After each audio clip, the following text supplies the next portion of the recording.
we didn't do anything wrong. And it's scary as hell to think that this can just happen to a regular family. But for those judges, Steve and Marlene Eisenberg would have been in prison for a crime they didn't commit.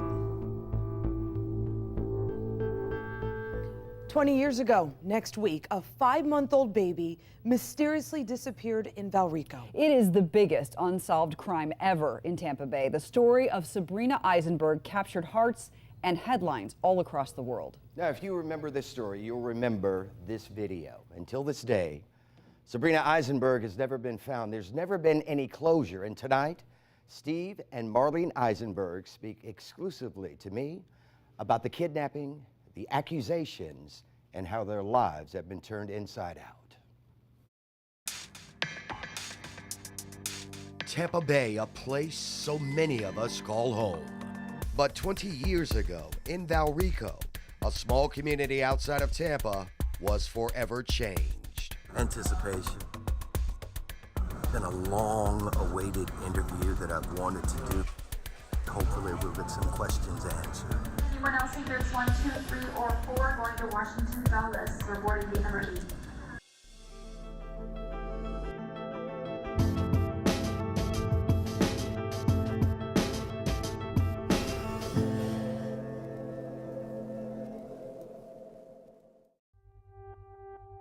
It was November 24th, 1997. A 5-month-old named Sabrina disappeared without a trace. Oh God, my baby is gone! My baby is gone! The parents, Steve and Marlene Eisenberg, say they woke up and found an empty crib. Their 2 other children were still asleep in their beds. All right, man, need to calm down. Oh God, my baby is gone! A massive search was underway for this baby. Fields were searched, nearby lakes surrounding homes, but no sign of Sabrina. Please don't destroy our family. We need Sabrina home. Suddenly, the suspicion turned towards the parents. Interview after interview, polygraph tests. Nothing was immediately found, leading to charge Steve and Marlene. We know the truth, and we know we had nothing to do with it. The Eisenbergs took on high-profile defense attorney Barry Cohen.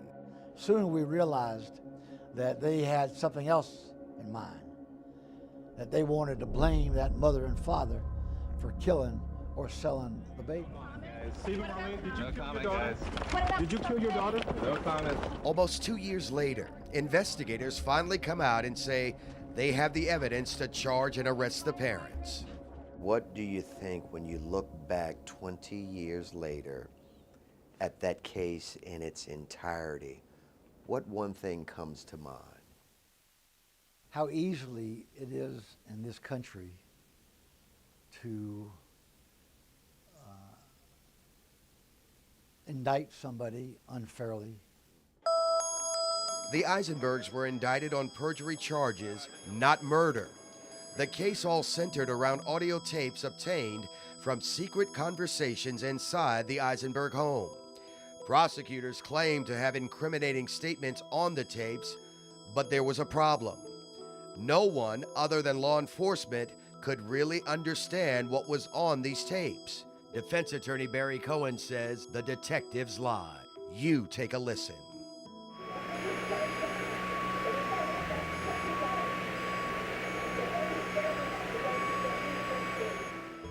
They manufactured evidence. They lied to the judge. They did everything that is antithetical to most law enforcement officers. Charges were eventually dropped. The Eisenbergs sued and won. Sabrina, come on. Come on, let me see you cross some more. But they were no closer to finding baby Sabrina. The Eisenbergs eventually decided the best thing for their family was to move away. This is Maryland. I can see why they moved to this area. Looks like a very family-friendly, quiet area. When you've been under the scrutiny that the Eisenbergs have been under, well, you need to find a place like this. I haven't seen them in 20 years. The thing that strikes me is finally getting to sit down and look them eye to eye and talk with them. Will and Monica look so much alike. Now, 20 years later, the family lives in Maryland, where they raise their 2 kids. They agreed after all of these years to talk with us face to face in their home, because they told me the most important thing now is finding Sabrina. Right now, it's hard to imagine that it's 20 years. They told me till this day they don't believe detectives were ever on their side and did everything possible to find their baby. We initially went into it probably a little more naively, I would say, and that in a trust that they would also look after our interests at the same time and look for a baby and look for our daughter. We don't necessarily feel that occurred, even though we were told it was occurring. And we think that some leads were maybe pushed under the rug. When we decided to make this move, we went to talk to Barry, and I said, Barry, we're moving to Maryland. And I said, we have to, because I can't raise my children here to respect the police. There you go. We have to set up Jackie's tour. Now Steve and Marlene are realtors in Maryland. Their children grown and graduated from college. I will tell you this, I was one of the skeptical ones before this interview. I even checked for dust on the pictures of Sabrina throughout the house to make sure they weren't just put out. I said, if I see photographs Oh my gosh. of Sabrina. She's throughout the house. She's not just on this level. I just wanted to let you, I'm totally honest about it. Oh, yeah, no. Well, like I said, she's a part of our everyday life. Right. Is there a hate there for what these Well, people you know- tried to do to you? When you know that you didn't do anything wrong, you know that the truth will come out. And so I guess that was our buoying, our grounding thing through the whole event is, it's not a pleasant thing to go through. We don't, no one should have to go through that. Our family is very much with us the whole time. We know we had nothing to do with Sabrina's disappearance. We know the children didn't have anything to do with it. So it's okay, it happened. Come on, sweetie. Come over here and see Mommy.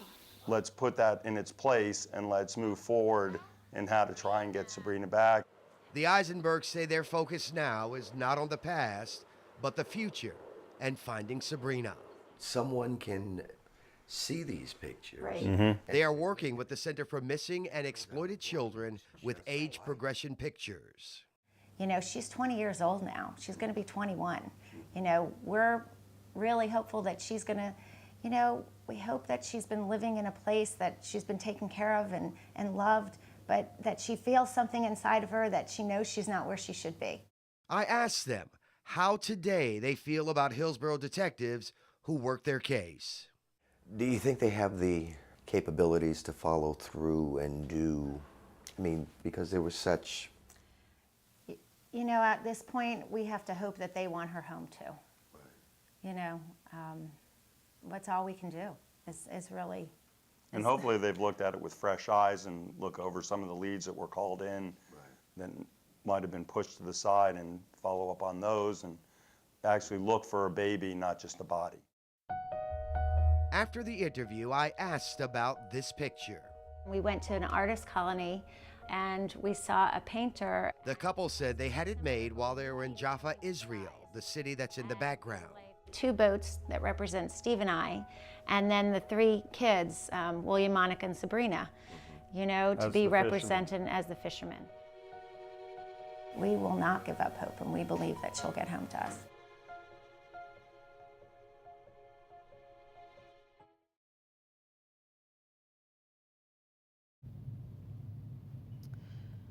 And Reg, what else did detectives think that they heard on those tapes? It was extremely incriminating evidence in the transcripts.